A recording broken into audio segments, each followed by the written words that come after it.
directing, stage managing, doing props, running the lights, doing all that stuff. My mother is an actress. She got a television show. We moved to California. I started acting on television, and I was an actor for about 20 years. I got into directing because after I made my third short, and I was pimping it around trying to get someone to hire me to direct, I was playing basketball with this guy, and he makes low-budget schlock movies. And I told him, I said, I'm a director. And he goes, really? I go, yeah, here's my short film. And he didn't even watch it. He looked at like 5 minutes of it and said, okay, can you do this kid's movie? It's a Home Alone ripoff. And I go, yes. He goes, can you do it in 12 days? Yes! And right there, that's how it started. And he hired me 5 more times. All the while, I was a filmmaker because my dad gave me a Super 8 camera. So childhood Super 8s, actors spend money on 16 millimeters. Learned how to edit on a flatbed moviola, touched film, touched mag track. It's very interesting. Switched to digital when the digital era started coming, and now everything he said is correct. I now can make professional quality movies that I don't have to mortgage my house for anymore. And it's just like you can do anything with those cameras and with the right people around. I was so terrified, and I did such a good job, efficient job, that's how I got into directing. And then it took me 10 years to break into television. And I knew people, and it took me 10 years. Getting a directing job today, the easiest way is to do it yourself. I recommend everyone do it themselves and turn your back on Hollywood and don't bother with those knuckleheads. And if you are that person that wants to do it, you really got to know somebody, or you got to make a splash with something where they want you and they want to get money from you or make money off of you. More fun doing this, making movies yourself in your own environment with your own resources, I believe. What skill sets should a director possess or develop if they want to make a living as a director? What skill sets, again, should they either already come with and or develop? What do they need?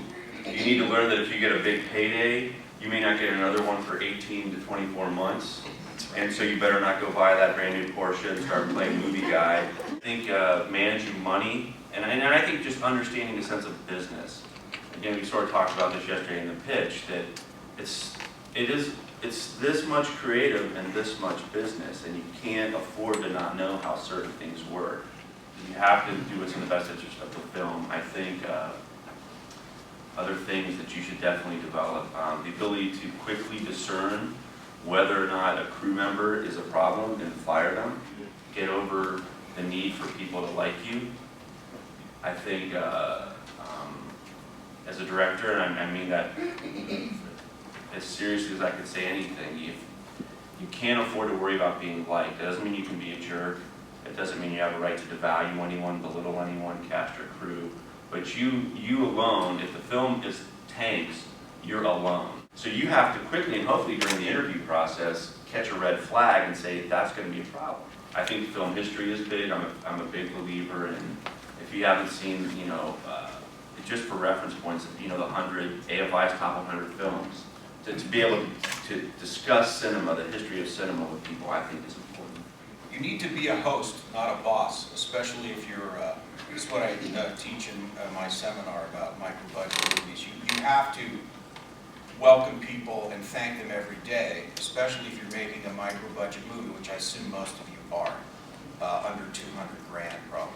Getting people who want to be there for some other reason, and because of that, they're your guest, and you have to treat them really nicely and really appreciate them and thank them every day. You cannot walk around and pretend to be the director. This is my film.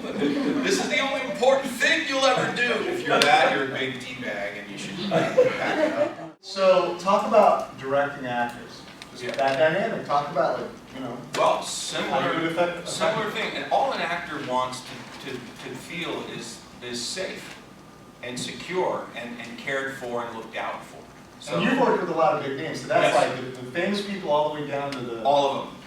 The bigger the actor, the more famous the actor, the more insecure they are and concerned. You gotta be polite and pleasant and complimentary. Takes over, scene's over, you gotta remember to go up and thank them and tell them you did really good. Thank you for that. Good stuff. Even on the day players. And I can't stress this enough either.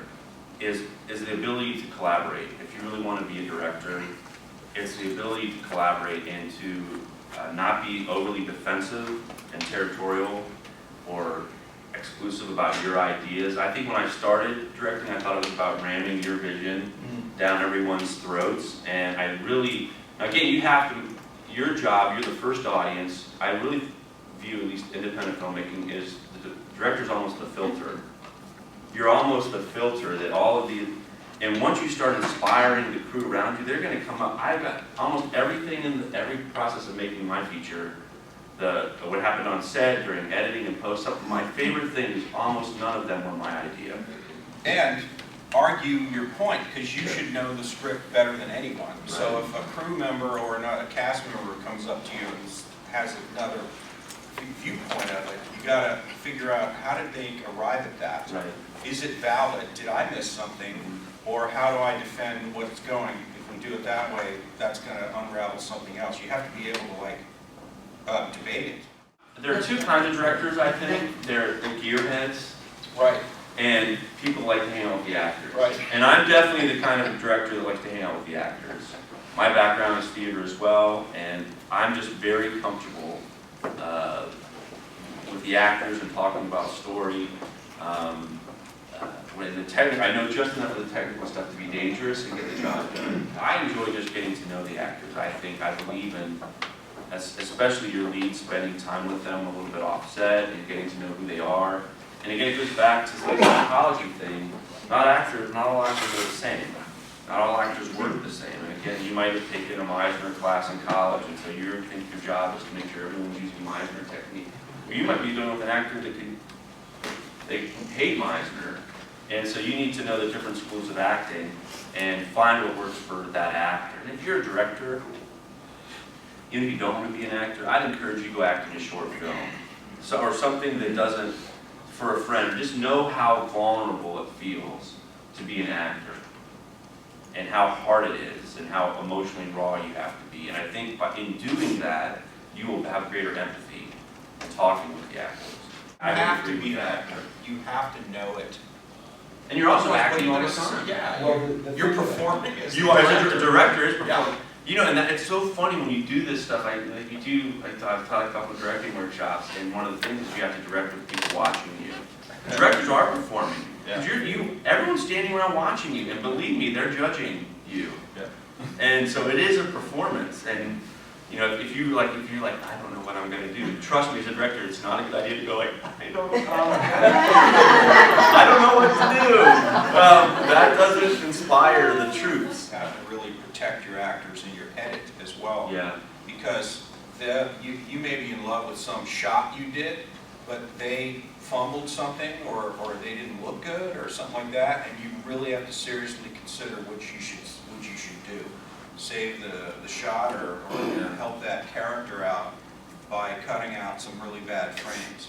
I always go for the human over the technical on that, and I've never missed those shots because of it.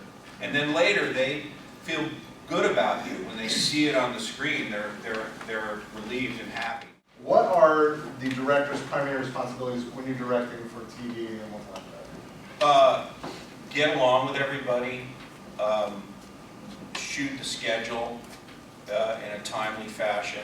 In TV, never ever watch what you, after you turn it in, never tune it in and watch it, because you will be really upset at what they did to it. The one thing that I think is very unique to independent film, that I don't think probably happens so much on the studio side or even in television, at least to the same degree, is that by and large, at least if you're doing an independent film outside of LA or New York, maybe Chicago, at least half of your crew are also directors. Oh yeah. Okay? They would rather be directing your film or their own film than having to do what they had to do because they needed a paycheck on your film. You look for who you need to replace. On day one. On day one. Like quickly, I'm not going to spend a lot of time in it, but I'm going to consciously scan. And if there's something that's a problem, deal with it. And again, without disrespecting, not belittling anyone in public, not yelling at anyone, but just pulling someone aside. And I think you'd just be happy working on a different. There's a great book on directing called My First Movie It's really good. It's the Coen brothers, Oliver Stone, I think Spike Lee, a whole bunch of people, their very first film, and they sort of interviews of the experience. And it's common because there is so much heartbreak and bitterness to go with a sense of gratitude, but also know that, again, that's something I would look for. That if someone really is just not doing their job of sitting back, playing director, that's really, you don't need that person on a modestly budgeted independent film.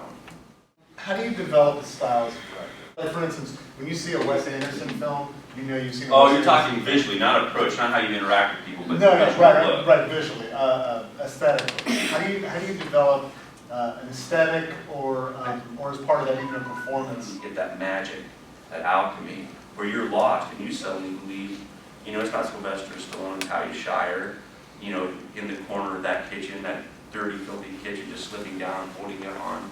You're like, oh my gosh, that's Rocky and Adrian, and it's real. The motion picture is a story told in pictures and images. Yes. And that is often forgotten and overlooked. Mm-hmm. So when you've, if you're doing a movie, your first allegiance to your audience is to make sure the story is clearly told using the medium of pictures. And that means if you're not clear on something that has no dialogue to support it, you better make damn sure, that, no, I meant like, if it's a visual cue that the audience needs to learn from, you better hold on that insert long enough. You better make sure it's lit right so I can see what it is. Getting the information. Yeah, get the information so my brain can function and watch the story. Make a 5-minute short, 5-page script. Write a 5-page script, okay? Then, write it as a silent movie. Yeah. Then, write it as a radio play, okay? And then combine it, and then shoot it.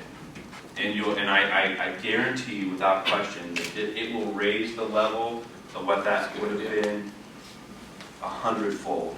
I can't, it's one of the best exercises I ever went through when I was in film school, and I believe in it.